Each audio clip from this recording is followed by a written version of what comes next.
అండి పైన కాదు కొంచెం కింద కనిపిస్తున్నానా? నాకు పేరే బుజ్జి. ఈ బుజ్జిగాడు మీకు ఈరోజు ఒక స్టోరీ చెప్పడానికి వచ్చాడు. ఆడి ఫెయిల్యూర్ స్టోరీ. ఆడి ఫెయిల్యూర్కి ఒక్కడే ఒక్క కారణం ఉన్నాడు. ఇది పక్కన గడు కనిపిస్తున్నాడుగా, ఈడే నా ఫెయిల్యూర్కి కారణం. నా లైఫ్ ఇంతకుముందు ఒకలా ఉండేది, కానీ ఈ అంకుల్ గాడు అటు పక్కన్నోడు వచ్చాక నా లైఫ్ అంతా మారిపోయింది. బాబు నన్ను మధ్యలో ఎరికిస్తున్నావు, నాకేం సంబంధం లేదు. వీళ్ళే కావాలని గెలుపుకొని వీళ్ళ ఫ్యూచర్ పాడు చేసుకున్నారు. నా డిక్కీ కూడా పాడు చేశారు చూడండి. మొన్నే ఓనర్ చేపించాడు, 4,000 ఖర్చు అయింది. వీళ్ళ వల్లే అంతా దరిద్రం స్టార్ట్ అయింది నాకు. అంకుల్ చెప్పింది కరెక్టే. ఒకటి వల్లే మా ఏరియాలో అందరికీ దరిద్రం అయితే స్టార్ట్ అయింది.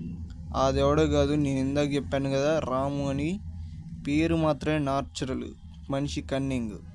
చూడండి పక్క సైడ్ ఎలా నిలబడ్డాడు. ఒరే గాడిది, నీ గురించి రా ఈ వీడియో మొత్తం.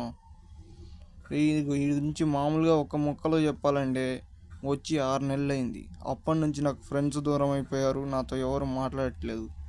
ఇంకా చెప్పాలంటే వీడు మా ఏరియాలోకి వచ్చినప్పటి నుంచి నాతో కాకుండా వేరే వాళ్ళ సైడ్ అయిపోయారు. నీకు విషయం చెప్పనా, వీళ్ళు చెప్పినంత ఏదోనేం కాదు. నేను చాలా మంచోని. ఈ ఏరియాకి వచ్చాకే నేను పాడైపోయాను. అయినా వీళ్ళందరూ గ్రూపులు కట్టేవాళ్ళంతా. ఏందన్నా మళ్ళీ అని ఇంకోసారి? మీ వల్ల మేము చెడిపోయావా? నా వల్ల నువ్వు చెడిపోయావా? ఏంట్రా నువ్వు అబద్ధాలు చెప్తే అతికినట్టు ఉండాలి.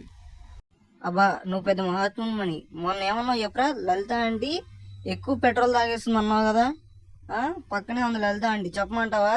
ఎక్కువ పెట్రోల్ తాగి పందిలా బలిస్తుంది, ఓనర్ కూడా అమ్మేద్దామని చూస్తున్నాడు సెకండ్ హ్యాండ్లో అని చెప్పావు కదా. ఆంటీ నవ్వకండి అండి, నేను ఎప్పుడు అలా చెప్పను. సచిన వాళ్ళారా, నా గురించి ఎందుకురా డిస్కషన్లు పెట్టారు? నన్ను ఎందుకు లాగుతున్నారు మధ్యలోకి? ఇదే వీడితో ప్రాబ్లం. కావాలని మమ్మల్ని ఇరికిచ్చి దొబ్బుతాడు, ఆ తర్వాత ఏమీ తెలియనంటే నాటకాలు చేస్తాడు. నిజం చెప్పేవారు అబ్బాయి, నా ఓటు నీకే పంపించేయాలి. అవునరా, కరెక్ట్గా చెప్పావు అబ్బాయి, నా ఓటు కూడా నీకే. మీరేమనుకోనంటే నేను ఒక విషయం చెప్తాను. వీళ్ళిద్దరిని ఈ రెసిడెన్సీ నుంచి పంపించేద్దాం. అప్పుడే మనం మనశ్శాంతిగా ఉండొచ్చు, పార్కింగ్ స్పేస్ కూడా మిగులుతుంది. మమ్మల్ని రెసిడెన్సీ నుంచి పంపించేస్తావా? తోలు చెప్పుతో కొడితే తోలు చెప్పి పెరిగిపోద్ది. నా టైర్లు ఎలా ఉన్నాయి చూసావా? కిందేసి తొక్కుతా. ఏమ్రా ఎక్కువ మాట్లాడుతున్నావు? మమ్మల్ని బయటికి పంపించేత మొగన్ అయిపోయినావు నువ్వు. బేటా కోసి కారం పెడతా. అసలే ఎట్లున్నా అనుకున్నావు?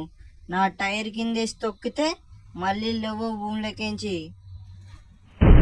సో ఫ్రెండ్స్, చూసారు కదా ఈ వీడియో కనుక మీకు నచ్చినట్టయితే లైక్ చేయండి, షేర్ చేయండి, సబ్స్క్రైబ్ చేయండి. అండ్ నెక్స్ట్ వీడియోలో మళ్ళీ కలుద్దాం. Tata bye bye, see you.